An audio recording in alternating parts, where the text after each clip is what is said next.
Hi guys, Richard here from My Widgets. October is almost done.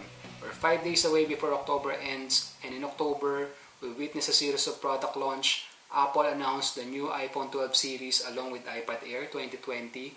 Vivo released the new V20 series. Huawei released the new Mate 40 series along with FreeBuds Pro, FreeLace Pro, and FreeBuds Studio.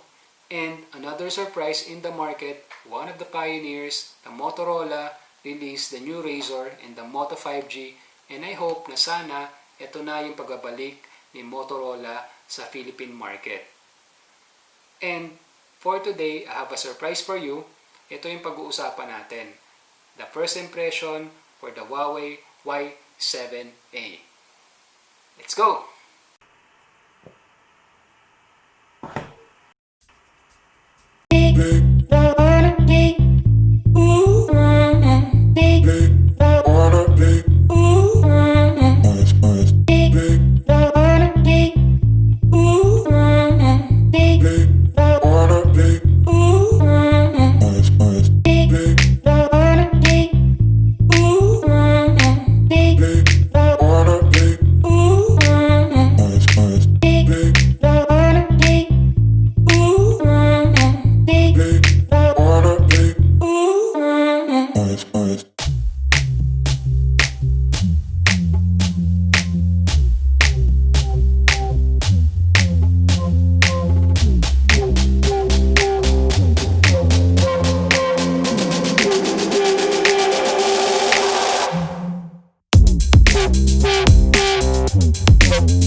For this new version versus the previous one.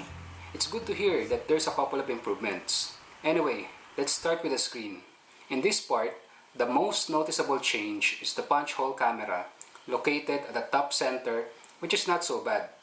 Even the screen resolution has slight improvement, but no high refresh rate, just plain standard quality. If you flip on the right side, you will see here the volume rocker and the side-mounted fingerprint sensor, which is a very nice decision on the design for an entry-level smartphone. We have different preferences, but I do prefer personally a side-mounted fingerprint orientation.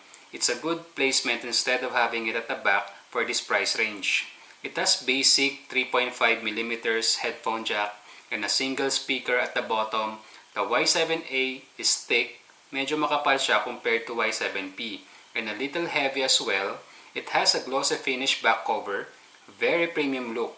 What I have here is the crush green, pretty nice, but I'm a fan of neutral color like black or white. Okay, this is the biggest improvement that I noticed so far. It has 4 cameras, vertically lined up, just a glimpse, which I will discuss more in the review. This has 48 megapixel main shooter, it has 8 megapixel ultra wide, 2 megapixel depth sensor, and 2 megapixel macro lens. Now that's something convincing, considerable, that's very nice improvement for the Y7a. It has USB Type-C charging port with OTG capability if the 128GB internal storage is not enough for you. The battery life in paper is 5000 mAh with 22.5 watt fast charging strength. That's dope, but still depends on daily usage to measure the endurance. I will do my own test. My SIM card is here. This will be my daily phone in the next coming days. I just got this yesterday and I'm very excited to test it. I will share and discuss with you my personal experience on this device maybe in a week or two. The pre-order is done, but you can still check on any Huawei concept store. Probably there's still a bundling promo, but I heard there's a variation on bundled items. Depends on area or retailer, I think. SRP of Huawei Y7a is 8,999 pesos. Anyway, see you guys in the next video. Thank you for watching. Stay safe, stay healthy, and be nice to everyone. Don't forget to subscribe or leave a comment. Maraming salamat po.